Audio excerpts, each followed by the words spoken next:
चलिए, तो आपका जो प्रश्न है प्रारूपवाद के लिए अन्य नाम है, तो आपको बताना है। चार विकल्प हैं: अमूर्त चित्रण, डिडक्टिविज्म, तर्क मूलक गणितवाद या फिर इंडक्शन। ये चार विकल्पों में से हमें चयन करना है। प्रारूपवाद यानी कि फॉर्मलिज्म के लिए एक अन्य नाम कौन सा है?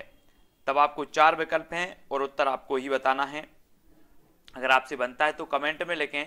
आपका उत्तर हो जाएगा साथियों, क्या हो जाएगा? डिडक्टिविज्म। डिडक्टिविज्म यानी कि जो आपका विकल्प नंबर 2 है वो बिल्कुल यहाँ पर सही हो जाएगा। ठीक है, प्रारूपवाद फॉर्मलिज्म के लिए एक अन्य नाम है डिडक्टिविज्म, यानी कि विकल्प नंबर जो 2 है वो आपका बिल्कुल सही हो जाएगा।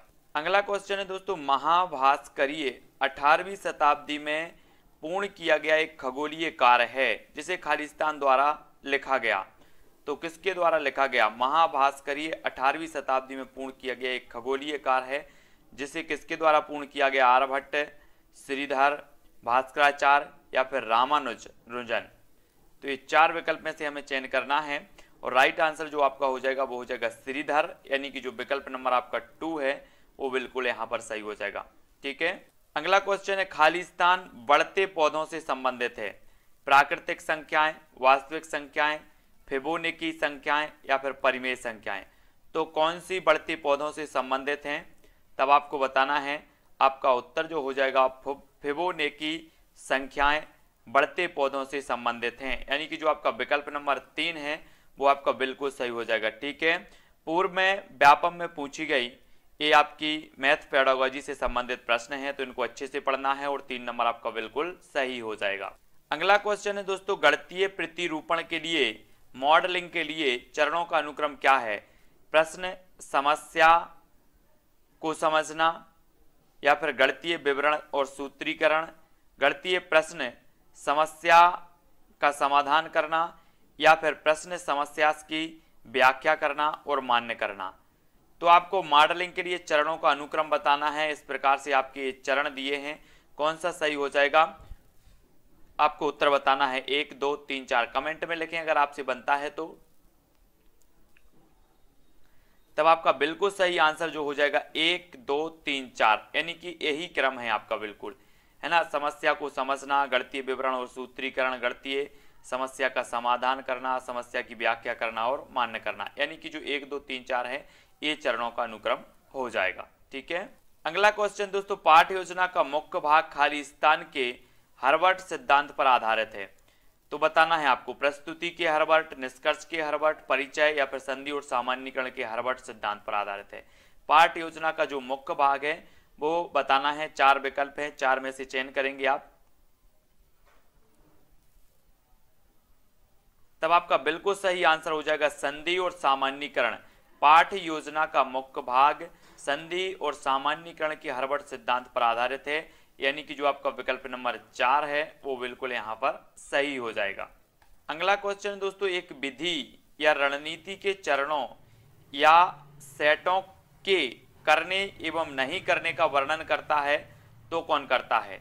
एक विधि या रणनीति चरणों या सेटों के करने या नहीं करने का वर्णन कौन करता है? तकनीकी, युक्ति, विधि या फिर उपागम। ये 4 विकल्प हैं, 4 में से चयन करना है। क्या हो जाएगा आपका राइट आंसर? एक विधि या रणनीति के चरणों या सेटों के करने या नहीं एवं नहीं करने का वर्णन कौन करता है? यहां पर हमें बताना है तकनीकी, युक्ति, विधि या फिर उपागम। तब आपका जो राइट आंसर हो जाएगा वो क्या होगा? तकनीकी, यानी कि जो ए नंबर है वो बिल्कुल यहां पर सही हो जाएगा। ठीक है, अगला क्वेश्चन है दोस्तों, निम्न में से एक रचनात्मक व्यवहार से संबंध नहीं रखता है और वह क्रियात्मक क्रिया खालिस्तान है। तब आपको बताना है पुनः निर्माण, रूपांकन, तुलना या फिर परिवर्तन। ये 4 विकल्प हैं आपके, प्रश्न को पढ़ना। निम्न में से एक रचनात्मक व्यवहार से संबंध नहीं रखता है और वह जो है वह क्रियात्मक क्रिया खालिस्तान है। तो कौन सी है आपको बताना है? पुनः निर्माण है, रूपांकन है, तुलना है या परिवर्तन है, लेकिन वह रचनात्मक व्यवहार से संबंध नहीं रखती है। तब आपका उत्तर क्या हो जाएगा? आपका राइट आंसर होगा दोस्तों तुलना। तुलना यानी कि जो आपका विकल्प नंबर 3 है वो सही हो जाएगा, जो रचनात्मक व्यवहार से संबंध नहीं रखता है और वह क्रियात्मक क्रिया तुलना है। क्या है? तुलना है, यानी कि जो आपका विकल्प नंबर यहां पर दिया है सी वो बिल्कुल यहां पर सही हो जाएगा। ठीक है। अगला क्वेश्चन है दोस्तों, गणित शिक्षा का प्रमुख उद्देश्य है, तो क्या उद्देश्य है? यहाँ पर आपका विकल्प एक है प्रतियोगी परीक्षाओं के लिए तैयारी करना, बच्चे की विचार प्रक्रिया का गणितीकरण या प्रश्नों को सुलझाना, या फिर आपका है संगणनात्मक कौशल में सुधार करना। तो आपको बताना है कि गणितीय शिक्षण का, गणित शिक्षण का उद्देश्य क्या होगा। प्रतियोगी परीक्षाओं के लिए तैयारी करना, बच्चे की विचार प्रक्रिया को समझना या प्रश्नों को सुलझाना, या फिर संगणक कौशलों में सुधार, संगणनात्मक कौशलों में सुधार। तो गणित शिक्षा का जो प्रमुख उद्देश्य हो जाएगा वो हमें यहाँ पर बताना है, और आपका जो राइट आंसर हो जाएगा वो क्या हो जाएगा, बच्चे की विचार प्रक्रिया का गणितीकरण। बच्चे की विचार प्रक्रिया का गणितीकरण, ये आपका गणित शिक्षा का प्रमुख उद्देश्य हो जाएगा। यानी कि जो आपका विकल्प नंबर 2 है वो बिल्कुल यहाँ पर सही होगा। ठीक है, अगला क्वेश्चन देख लेते हैं। आपको बताना है दोस्तों, माइक्रो शिक्षण कक्षा के आकार और कक्षा के समय में जो है शिक्षण संघर्ष की न्यूनता है, इसे खालिस्तान के द्वारा कहा गया। माइक्रो टीचिंग जिसे कहते हैं आप, माइक्रो शिक्षण कक्षा के आकार और कक्षा के समय में शिक्षण संघर्ष की न्यूनता है, इसे खालिस्तान के द्वारा कहा गया। किसके द्वारा कहा गया? पियाजे के द्वारा, D.W. एलन के द्वारा, गैने के द्वारा, या फिर ब्रूनर के द्वारा। किसके द्वारा कहा गया? तब आपका राइट आंसर क्या हो जाएगा?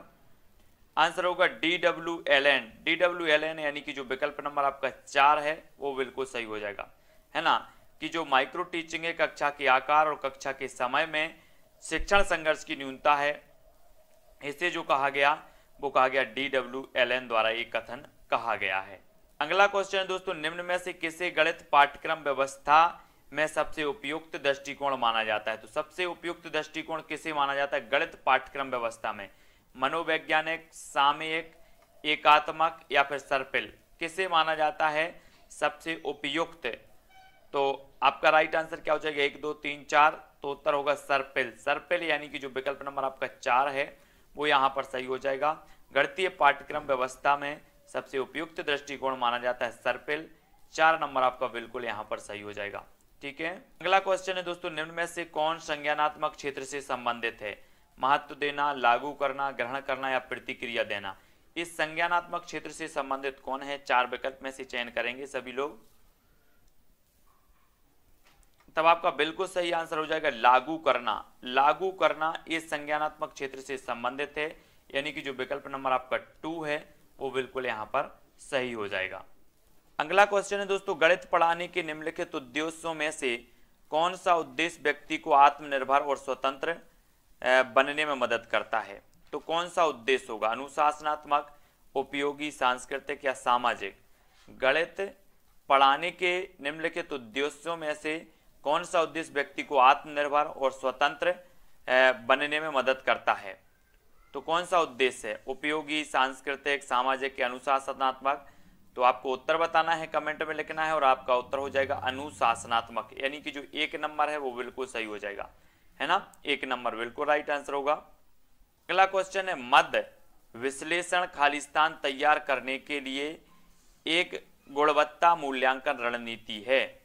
तो बताना है आपको, मद विश्लेषण खालिस्तान तैयार करने के लिए एक गुणवत्ता मूल्यांकन रणनीति है। तो प्रश्न बैंक, मूल्यांकन, परीक्षा, या छात्र प्रदर्शन? तो कौन सी विश्लेषण प्रश्न बैंक तैयार करने के लिए, मूल्यांकन तैयार करने के लिए, परीक्षा तैयार करने के लिए, छात्र प्रदर्शन तैयार करने के लिए?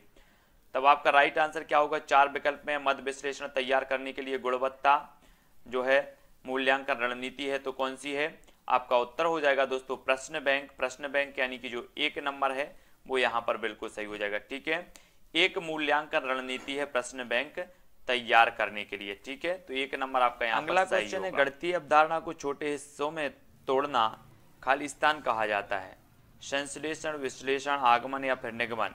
गणितीय अवधारणा को छोटे हिस्सों में तोड़ना क्या कहा जाता है इसको? तो जल्दी से कमेंट में लिखना है, और 1 2 3 4 आपको बताना है, और लास्ट में बताना है कि आपको कितने नंबर मिले हैं। आपका उत्तर हो जाएगा विश्लेषण, यानी कि गणितीय अवधारणा को छोटे हिस्सों में तोड़ना कहलाता है विश्लेषण।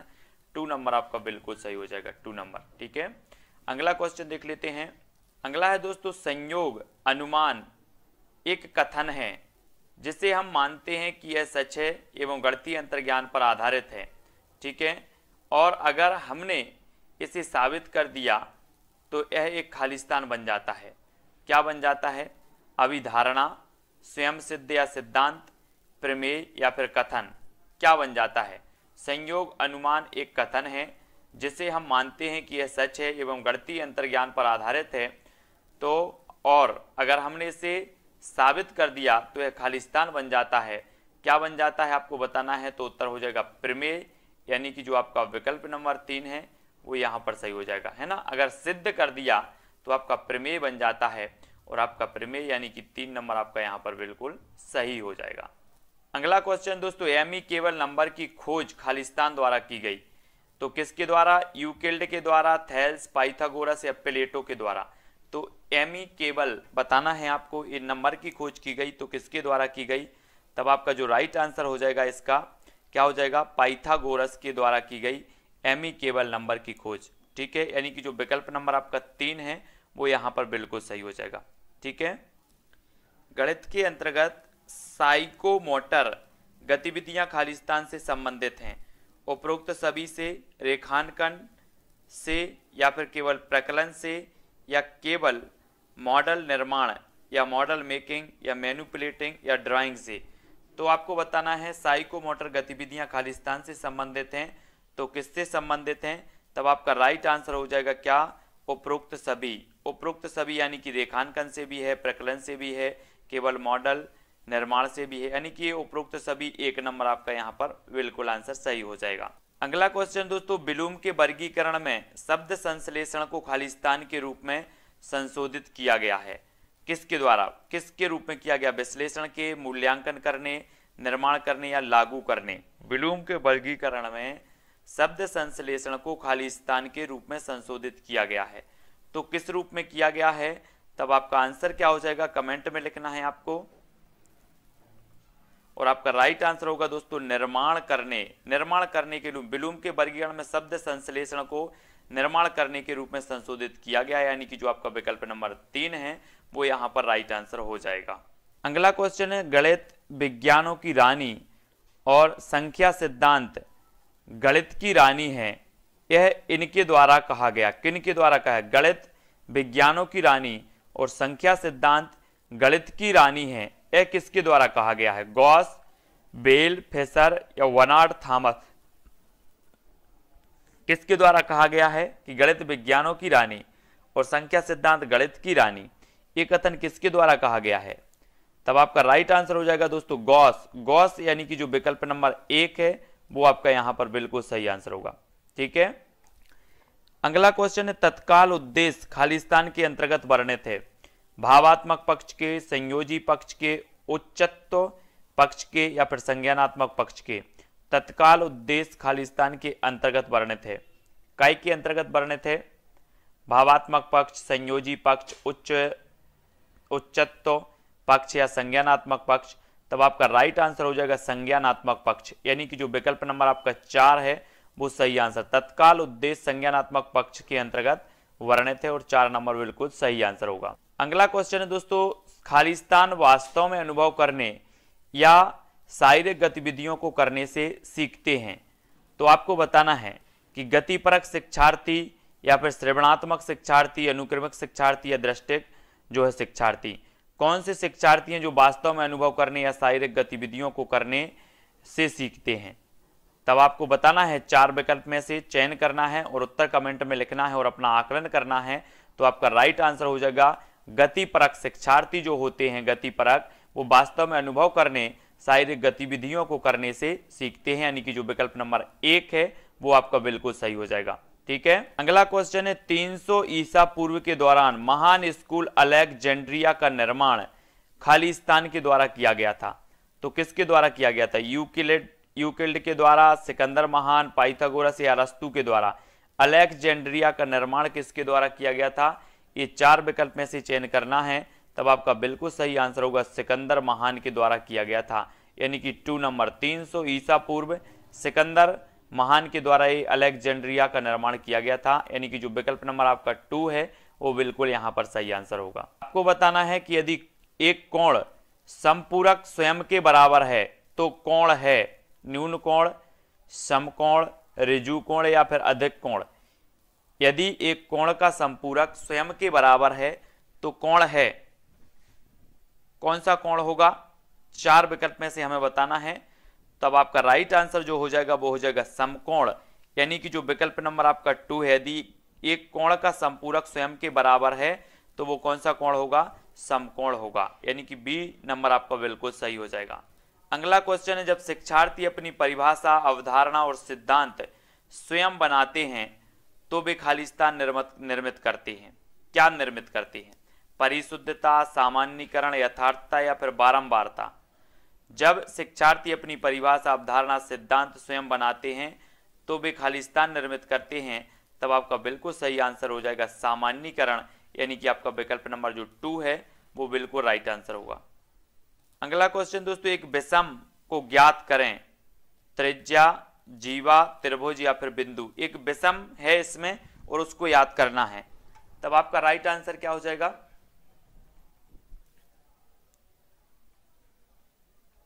आपका आंसर हो जाएगा क्या? बिंदु। बिंदु यानी कि विकल्प नंबर 4 इस पे सही हो जाएगा। ठीक है, त्रिज्या, जीवा और त्रिभुज और बिंदु में से हमें करना था, तब बिंदु अलग हो जाएगा, है ना, विषम हो जाएगा इससे, तो बिंदु आपका 4 नंबर बिल्कुल सही हो जाएगा। ठीक है, अगला क्वेश्चन है, बच्चे की गिनने की क्षमता के लिए एक प्राथमिक शर्त है। क्या शर्त है? आपको बताना है। बच्चे की गिनने की क्षमता के लिए एक प्राथमिक शर्त क्या है? स्थान, मान, अवधारणा में प्रवाह हो, संख्या लेखन में प्रवाह हो, संख्या शब्द अनुक्रम के साथ प्रवाह हो, या फिर इनमें से कोई नहीं। प्रश्न को जरा अच्छे से पढ़ना कि बच्चे की गिनने की क्षमता के लिए एक प्राथमिक शर्त क्या है? इनमें से कोई नहीं। स्थान, मान, अवधारणा में प्रवाह हो, संख्या लेखन में प्रवाह हो, या संख्या शब्द अनुक्रम के साथ प्रवाह हो। तब आपका जो आंसर हो जाएगा कि बच्चे की गिनने की क्षमता के लिए एक प्राथमिक जो शर्त है वो शर्त है संख्या शब्द अनुक्रम के साथ प्रवाह हो। संख्या शब्द अनुक्रम के साथ प्रवाह हो, यानी कि जो विकल्प नंबर आपका डी है वो यहां पर बिल्कुल सही हो जाए। ठीक है, डी नंबर। अगला क्वेश्चन दोस्तों, पाठचर्या एक कलाकार शिक्षक के हाथ में एक उपकरण है जो उसके स्टूडियो यानी कि विद्यालय में उसके आदर्शों के अनुसार उसकी सामग्री यानी कि छात्रों को ढालने के लिए है। यह कथन किनके द्वारा कहा गया है? फिर से पढ़ना।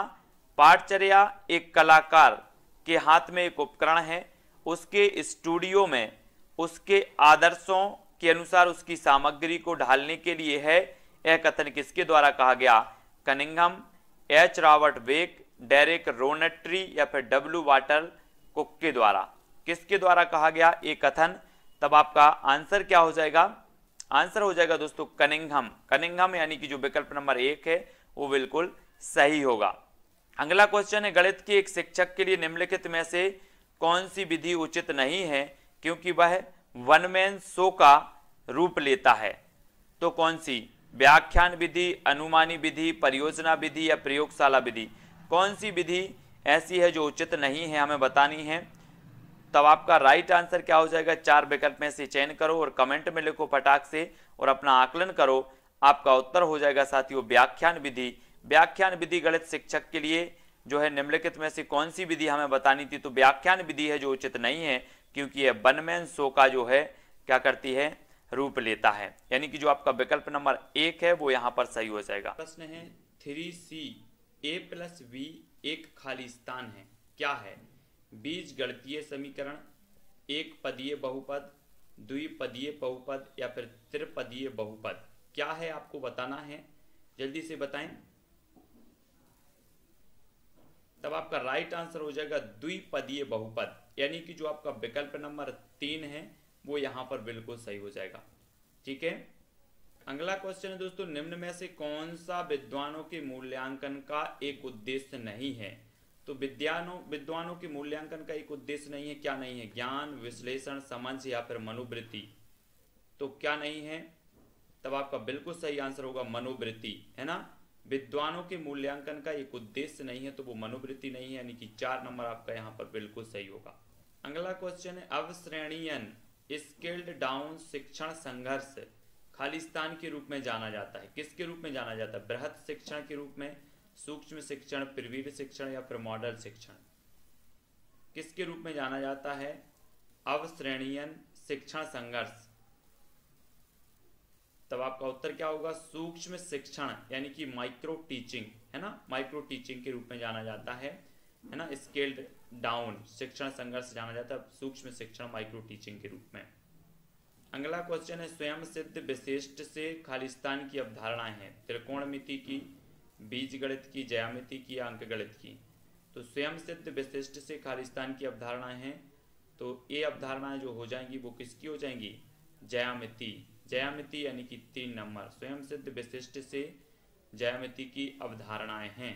3 नंबर आपका यहाँ पर बिल्कुल करेक्ट आंसर हो जाएगा। अगला क्वेश्चन है दोस्तों एल्गोरिदम डी न्यूमेरे इंडोरम खालिस्तान के द्वारा अरब अंकगणित पर किया गया कार्य था। तो किसके द्वारा? अल खरकली, अबिल बेफेर, उमर खय्याम या फिर अल ख्वारिज्मी। एल्गोरिदम की न्यूमेरी इंडोरम खालिस्तान के द्वारा अरब अंकगणित पर किया गया कार्य था। तो किस पर किया गया कार्य था? अल ख्वारिज्मी। अल ख्वारिज्मी यानी कि 4 नंबर यहाँ पर बिल्कुल सही हो जाएगा, 4 नंबर, ठीक है। अगला क्वेश्चन दोस्तों खालिस्तान 2 साल के बच्चे की क्षमता है जो भोजन का उपभोग करने के लिए फिट होने पर जो है अधिक और कम चीजों के बीच अंतर करने में सक्षम है। तो क्या है? संकेतन की समझ, संख्या की पहचान, संकेतन की पहचान या सहज संख्या बोध। खालिस्तान 2 साल की बच्चे की क्षमता है जो भोजन का उपभोग करने के लिए फिट होने पर अधिक और कम चीजों के बीच अंतर करने में सक्षम है।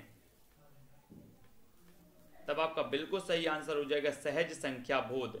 सहज संख्या बोध 2 साल के बच्चे की क्षमता है जो भोजन का उपभोग करने के लिए फिट होने पर अधिक और कम चीजों के बीच अंतर करने में सक्षम है, यानी कि जो 2 नंबर है वो आपका बिल्कुल यहां पर सही होगा।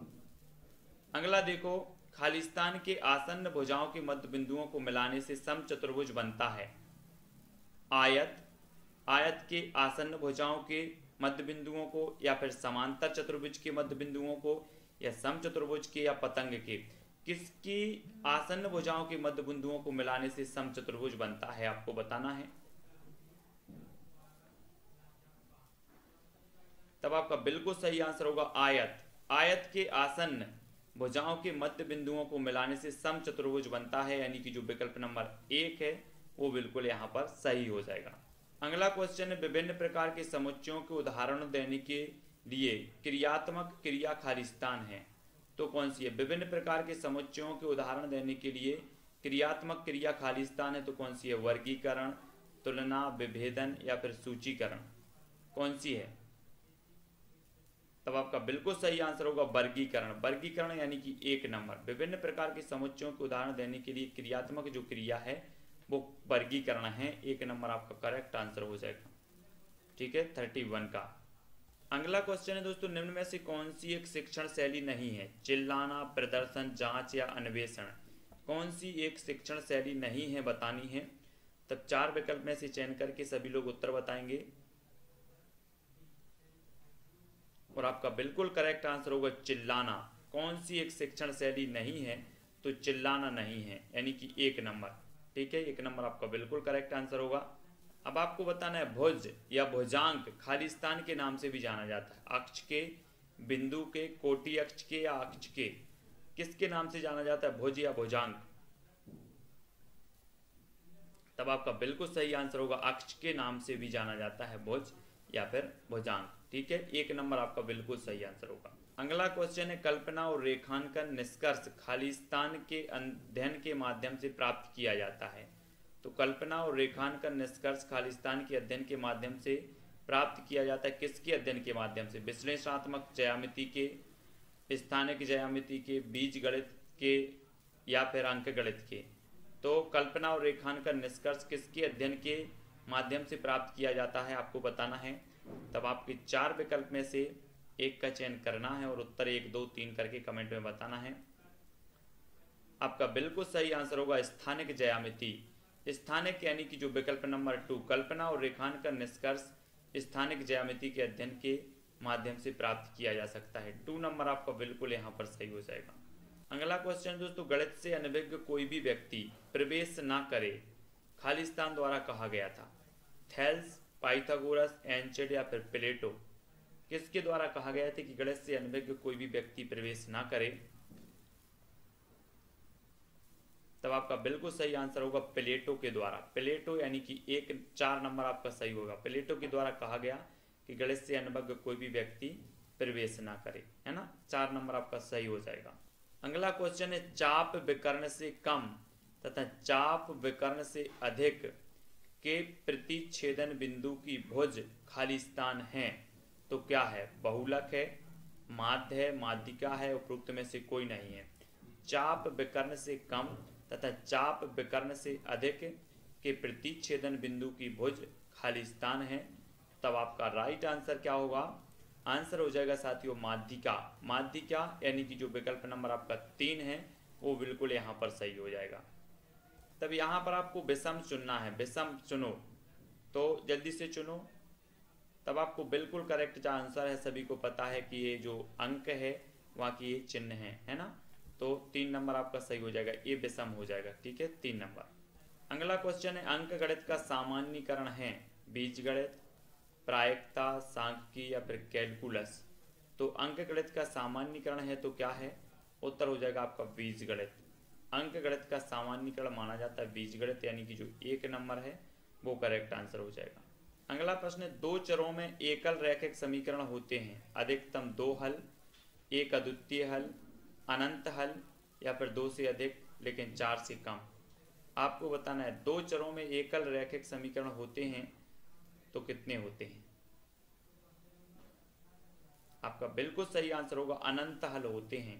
2 चरों में एकल रैखिक समीकरण होते हैं अनंत हल, यानी कि 3 नंबर जो है आपका यहाँ पर बिल्कुल सही होगा।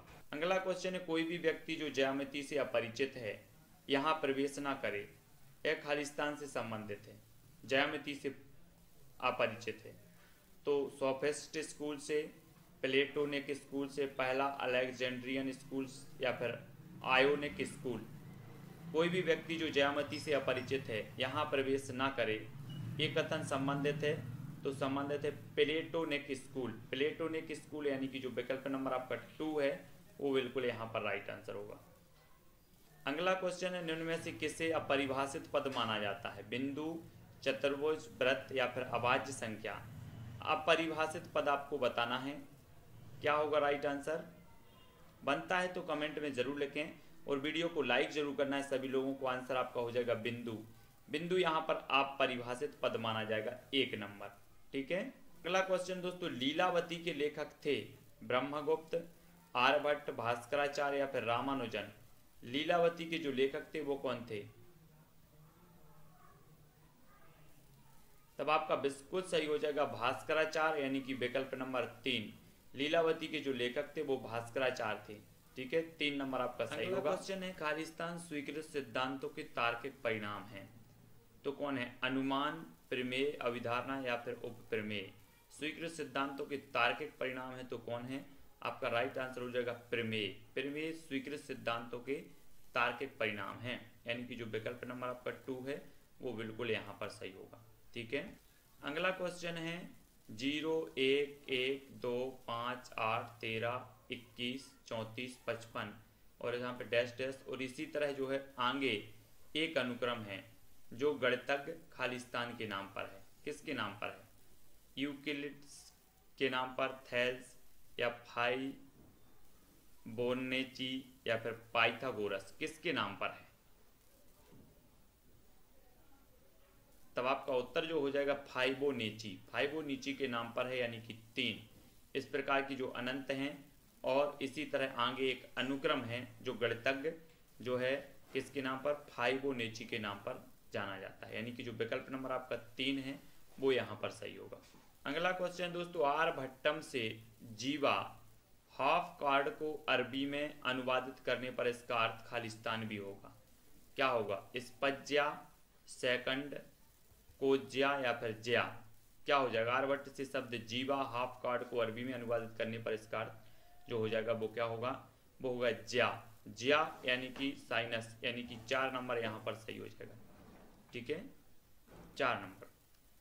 अगला क्वेश्चन है किसी भी दो आसन्न केवोनेकी संख्याओं 3 के बाद के बीच का अनुपात लगभग 1:1.6 है। इस अनुपात को खालिस्तान कहा जाता है।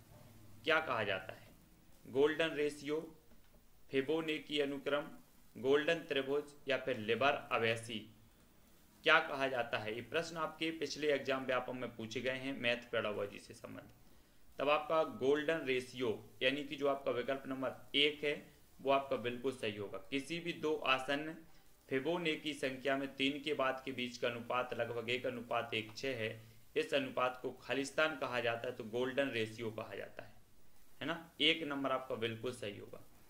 अगला है दोस्तों, दिए गए आंकड़ा में एक विशेष पद के प्राप्त होने वाली संख्या को इसका खालिस्तान कहा जाता है। क्या कहा जाता है? यहाँ पर देखना है, संचयी बारंबारता, भिन्नता, वारंवारता या फिर वर्ग अंतराल। यहाँ पर दिया कि दिए गए आंकड़ों में एक विशेष पद के प्राप्त होने वाली संख्या को इसका क्या कहा जाता है? संचयी बारंबारता, भिन्नता, वारंवारता या फिर वर्ग अंतराल। क्या कहा जाता है? 4 विकल्पों में से आपको चयन करना है। तब आपका बिल्कुल सही आंसर होगा वारंवारता। वारंवारता यानी कि जो विकल्प नंबर 3 है वो यहाँ पर सही होगा। दिए गए आंकड़ा में एक विशेष पद प्राप्त होने वाली संख्या को जो है इसका वारंवारता कहा जाता है। ठीक है, यानी कि जो आपका विकल्प नंबर 3 है वो यहाँ पर बिल्कुल सही हो जाएगा। अगला क्वेश्चन है दोस्तों, व्यवहारिक उद्देश्यों को खालिस्तान के रूप में भी जाना जाता है। किसके रूप में जाना जाता है? विकासात्मक उद्देश्य, विशिष्ट उद्देश्य, दक्षतापूर्ण उद्देश्य या प्रदर्शन उद्देश्य। तो व्यवहारिक उद्देश्यों को किसके रूप में जाना जाता है? प्रश्न क्रमांक 42 को आंसर बताना है और आपका बिल्कुल सही आंसर हो जाएगा प्रदर्शन उद्देश्य, यानी कि 4 नंबर आपका बिल्कुल सही है। व्यवहारिक उद्देश्यों को प्रदर्शन उद्देश्यों के रूप में भी जाना जाता है। 4 नंबर आपका यहाँ पर बिल्कुल सही आंसर हो जाएगा। अगला क्वेश्चन, एक परीक्षा की विश्वसनीयता का अर्थ है तो क्या है? परीक्षा अंकों की परिशुद्धता, परीक्षा अंकों का विकास, परीक्षा अंकों की संगतता या फिर परीक्षा अंकों की रेटिंग। तो एक परीक्षा की विश्वसनीयता का अर्थ हमें बताना है, कमेंट में लिखें जल्दी से। तब आपका बिल्कुल सही आंसर होगा परीक्षा अंकों की संगतता। संगतता यानी कि जो विकल्प नंबर आपका 3 है वो बिल्कुल सही हो जाएगा। एक परीक्षा की विश्वसनीयता 3 नंबर बिल्कुल करेक्ट आंसर होगा।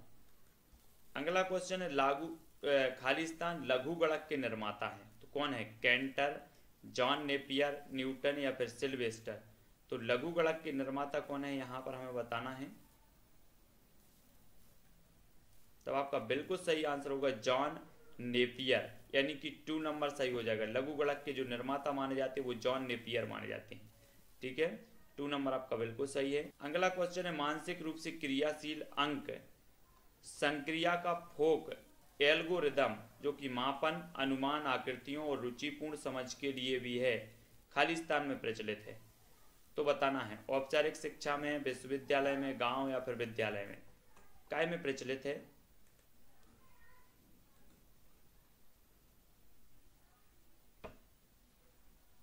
तब आपका बिल्कुल सही आंसर होगा गांव। गांव यानी कि जो विकल्प नंबर आपका 3 है वो यहाँ पर सही होगा। मानसिक रूप से क्रियाशील अंक संक्रिया का फोक एल्गोरिदम जो कि मापन, अनुमान, आकृतियों, रुचिपूर्ण समझ के लिए भी है, यह गांव में प्रचलित है और 3 नंबर आपका बिल्कुल यहाँ पर सही होगा।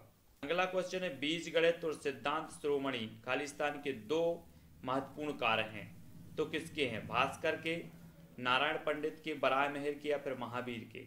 बीज गणित और सिद्धांत शिरोमणि किसके 2 महत्वपूर्ण कार्य हैं? तब आपका बिल्कुल सही आंसर हो जाएगा भास्कर। भास्कर 2 यानी कि बीज गणित और सिद्धांत शिरोमणि, इनके जो है महत्वपूर्ण 2 महत्वपूर्ण कार्य हैं जो कि बहुत ही महत्वपूर्ण है। तो 1 नंबर आपका बिल्कुल यहाँ पर सही हो जाएगा। अगला क्वेश्चन है दोस्तों, श्रव्य, दृश्य, ऑडियो विजुअल सहायकों का वर्गीकरण खालिस्तान द्वारा किया गया था। किसके द्वारा किया गया था? क्राथवोल, एडगर डेल, ब्लूम या फिर एंडरसन। तब आपको बताना है श्रव्य दृश्य सहायकों का वर्गीकरण खालिस्तान के द्वारा किया गया। किसके द्वारा किया गया? आपका उत्तर होगा एडगर डेल। एडगर डेल के द्वारा दृश्य श्रव्य सहायकों का वर्गीकरण जो है किया गया, यानी कि जो विकल्प नंबर आपका 2 है वो यहाँ पर बिल्कुल राइट आंसर होगा। अगला क्वेश्चन है, स्पष्ट कथन की सच्चाई को स्थापित करने में प्रयुक्त मुख्य तार्किक साधन खालिस्तान है। तो क्या है? निगमनात्मक तर्क है, स्वयं सिद्ध तर्क है, तार्किक तर्क या फिर आगमनात्मक तर्क है। यहाँ पर स्पष्ट कथन की सच्चाई को स्थापित करने में प्रयुक्त जो तार्किक साधन है वो कौन सा है, हमें बताना है। तो निगमनात्मक, स्वयं सिद्ध या तार्किक या फिर आगमनात्मक।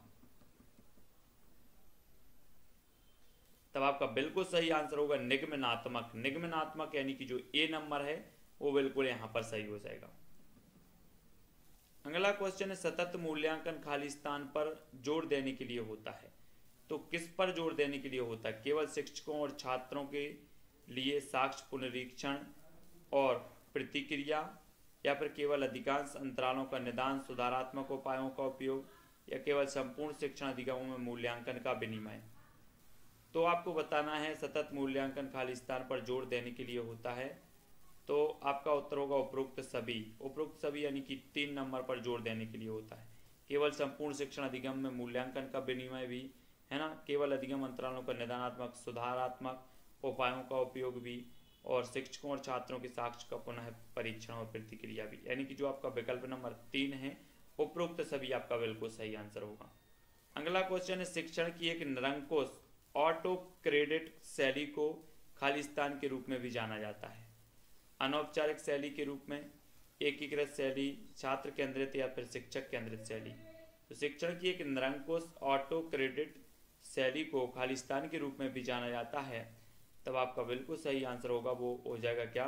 शिक्षक केंद्रित शैली। शिक्षक केंद्रित यानी कि जो विकल्प नंबर आपका 4 है वो यहाँ पर बिल्कुल सही हो जाएगा।